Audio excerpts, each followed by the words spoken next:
Good morning, John. Last week after VidCon, I went to Disneyland and was reminded that, like most children of the 80s and 90s, and probably even today, I grew up knowing that this word was Disney, but not really understanding why. Like, this is not a D, and this isn't really a Y. It's like Giznep. Why? Well, John, I had some Coca-Cola and opened way too many tabs on my browser and have done a lot of research. And I found this story to be very weird. So your first wow, my hair. So your first guess is that it's Walt Disney's signature, right? And yet, here's Walt signing his name on an episode of What's My Line, and that doesn't look familiar, but it turns out that Walt Disney had lots of signatures. Some of them resemble the Disney logo, some of them do not, but none of them have a D anything like the loopy D. I can imagine this constant innovation on his signature in two ways. It may be just another manifestation of his perfectionism, which was well known, or it may be a man who was pretty obsessed with his own name. But before we go any deeper into this, we have to discuss something else very weird about the Walt Disney Pictures logo. For almost 50 years, there wasn't one. Every movie had a different treatment for the title card. There was a Disney signature that, with slight variations, showed up repeatedly, originally not as a logo, but as a signature after a statement thanking the staff in 1937's Snow White and the Seven Dwarfs. That signature was last used as a title card in The Rescuers in 1977, but it was never identical to a previous usage, making it decidedly not a logo. The graphic design nerd in me feels like this must be an intentional choice because it was very contrary to how every other movie studio was doing things. It's almost as if Walt and the Walt Disney Company wanted there to be a perception that this was a person presenting it rather than a corporation. So the name is the brand, not the branding. Here is a man you can trust to make children's content.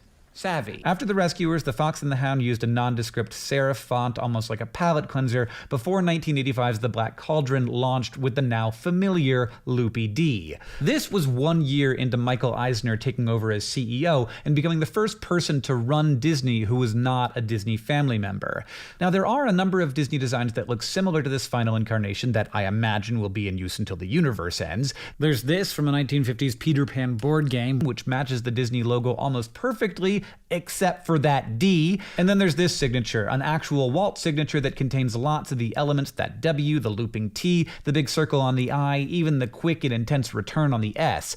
But that D, though, where did it come from? Well, the closest I could find is in the final end card of the Aristocats, which came out in 1970. Maybe importantly, this was the first movie Walt Disney Pictures released that Walt himself did not work on. It's on the screen for like 3 seconds, but it's clearly as close as we get to the Loopy D before the early 80s, when Disney launched its home video division, using this familiar logotype as the title card, but in the box art, the Loopy D! Soon, that logotype with the Cinderella Castle and shooting star would become the first actual logo of Walt Disney Pictures. So somewhere, someone behind the scenes in the early 80s decided to make that little D-loop into a big, bold spiral. They pushed that so far that the first letter in one of the most iconic brands of all time doesn't read clearly as a letter. Under Eisner's leadership, this clean and playful logotype became the logotype for the entire studio, and then a Disney Channel, a Disney World, and the Disney Company as a whole.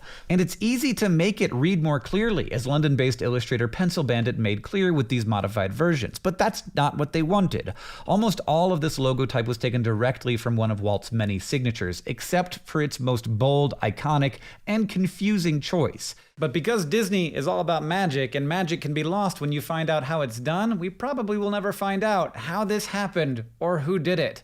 And maybe that's for the best. John, I'll see you on Tuesday.